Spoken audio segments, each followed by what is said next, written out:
ये स्टोरी एक ऐसे ऑफिस वर्कर की है जो अपनी घिसी पिटी जिंदगी से तंग आ चुका था और फिर एक गॉड की ब्लेसिंग की बदौलत वो लड़का दूसरी दुनिया में पहुंच जाता है। इस सीरीज का ये पहला एपिसोड है। अगर आपको इसके और भी एपिसोड देखने हैं तो चैनल के साथ बने रहें। टेकारू नाम का लड़का जो अपनी रोज की बोरिंग लाइफ से परेशान हो गया है, उसे ऑफिस जाना और गधों के जैसे काम करके वापस घर आना पसंद नहीं है, बल्कि वो तो अपनी जिंदगी में कुछ बड़ा करना चाहता है। उसके मन की बात को ऊपर वाला सुन लेता है और एक लड़के का रूप लेकर टेकारू के सामने आ जाता है उसकी इच्छा पूरी करने के लिए। उनका कहना है कि वो टेकारू को दूसरी दुनिया में भेजेंगे अपनी मर्जी की जिंदगी जीने के लिए और साथ में कुछ पावर भी गिफ्ट करेंगे, जैसे चीजों को ढूंढने की पावर, बेहिसाब माना, अदर लैंग्वेज रीडिंग पावर, कुछ मदद के लिए साथी और एक स्टोर बैग जो चीजों को कैरी करने में हेल्प करेगा। ये सभी पावर्स देकर गॉड टेकारू को भेज देते हैं ओल्ड एरा में, जहाँ कीमती सामान को ढूंढकर टेकारू को उसे बेचना है ताकि वो इंसानों के बीच जाकर अपना गुजारा कर सके। टेकारू कोशिश करता है कीमती मटेरियल को ढूंढने की, मगर उसे अपनी पावर को सही तरीके से इस्तेमाल कैसे करना है ये पता ही नहीं था। हालांकि वो जल्दी ही उन वर्ड्स को सीख जाता है जिससे मैजिक काम करता है और टेकारू ये भी पता कर सकता है कि कौन सा मटेरियल किस रैंक में आता है। वैसे हर मटेरियल पर अलग से सिंबल चिपका हुआ है जिससे पता चल जाएगा कि उसकी रैंक क्या है। टेकारू ने काफी सारे मटेरियल इकट्ठा कर लिए थे जिनमें एक जानवर की पोटी भी होती है। टेकारू उसे पत्थर समझकर साथ में रख लेता है और अब उसे पास वाले गांव जाना है उनको बेचने के लिए। टेकारू वहां पर एक गैदरिंग स्पेशलिस्ट बन के जाता है तो एंट्री गेट पर बैठा गार्ड उसको जनरल स्टोर पर भेज देता है ताकि वो अपना सामान बेच दे। टेकारू स्टोर पर जाता है तो वहां बैठा आदमी उसके मटेरियल को खरीद लेता है और साथ में उस पोटी को भी, जो काफी कीमती है। टेकारू को समझ आता है कि यहाँ का पैसा मेन यूनिवर्स से ज़्यादा कीमती है, जैसे 90 रुपये के बराबर $1। टेकारू के पावर को देखते हुए आदमी उससे एक मदद मांगता है। वो चाहता है कि टेकारू ईस्ट माउंटेन पर जाकर एक मिथ्रिल लेकर आए, जिसके बदले में आदमी उसे एडवांस में काफ़ी सारे पैसे या यूं बोलें गोल्ड कॉइन भी देता है। लेकिन उस पहाड़ी पर खतरनाक मॉन्स्टर भी रहते हैं जिससे टेकारू की जान भी जा सकती है। खैर, टेकारू को इन सब की कोई चिंता नहीं है और उनकी डील पक्की हो जाती है।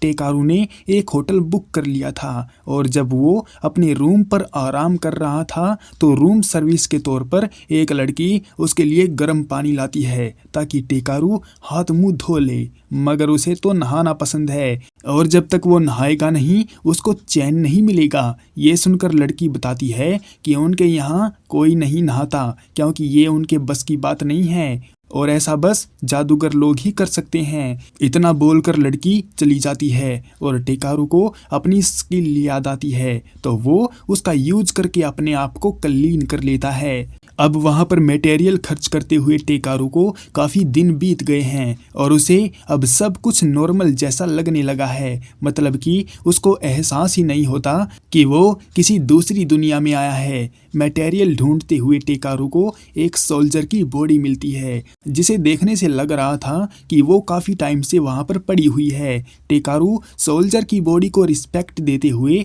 उसको दफना देता है और उसकी आत्मा की शांति के लिए प्रे करता है। इसके बाद शाम हो जाने पर टेकारू जंगली जानवरों से बचने के लिए बैरियर लगाता है और मैजिक स्टोन का इस्तेमाल करके अपने लिए खाना बनाता है। अगले दिन टेकारू उस मॉन्स्टर वाले इलाके में एंटर कर जाता है। वहाँ का एनवायरनमेंट काफ़ी डार्क है, पेड़ काले पड़ चुके हैं और आसपास किसी जानवर का नामो निशान भी नहीं था। इन सब बातों को इग्नोर करके टेकारू जल्दी से वहाँ से निकलता है और एक खाई में जा गिरता है।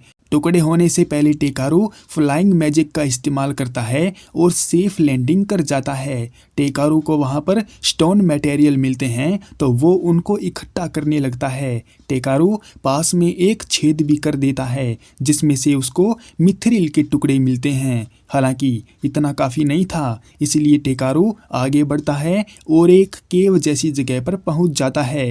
टेकारू अपने सामने काफी साफ और कीमती पानी को देखता है, लेकिन तभी उसे एक आवाज आती है और टेकारू से पूछती है कि वो यहाँ पर क्यों आया है और उसे क्या चाहिए। मगर इन सब को नजरअंदाज करके टेकारू उस पानी को चेक करता है तो वो काफी हाई लेवल का था, जिसकी रैंक SS थी। टेकारू पानी को घर ले जाने लगता है तो एक बड़ा सा ड्रैगन उसके सामने अपीयर हो जाता है। उसे देखकर टेकारू अपने घुटने टेक देता है और उसकी नींद खराब करने के लिए माफी मांगता है। ड्रैगन टेकारू के बिहेवियर से इम्प्रेस होता है, क्योंकि खुद टेकारू की स्ट्रेंथ भी उसी के बराबर है, लेकिन गलती होने पर वो अपनी करनी के लिए शर्मिंदा है और माफ़ी भी मांग रहा है। ड्रैगन बताता है कि वो एक एंशिएंट प्राणी है जिसका नाम वोल्डियस है और वो लोगों के बीच में अपने डर की वजह से मशहूर है। लेकिन इतने बड़े ड्रैगन से टेकारू नहीं डरा, मतलब वो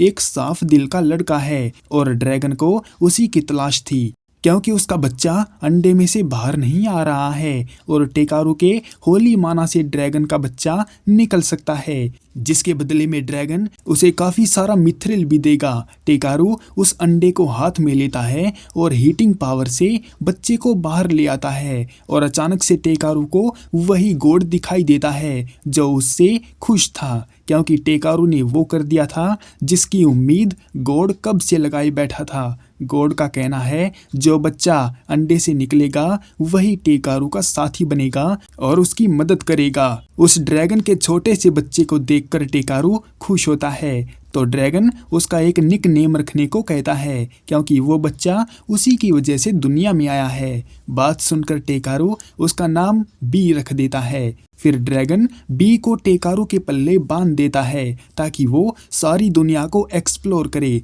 और एक अच्छा बच्चा बनके ड्रैगन का नाम रोशन करे। वैसे ये काम तो कुछ ऐसे भी हो सकता है। खैर, फिलहाल के लिए टेकारू ना चाहते हुए भी बी को अपने साथ रख लेता है और एपिसोड यहीं पर एंड होता है। क्या एक ड्रैगन का बच्चा इंसान के साथ कोऑर्डिनेशन बिठा पाएगा या उसको परेशान करके रख देगा, वो तो हम नेक्स्ट एपिसोड में देखेंगे। तब तक के लिए सायोनारा।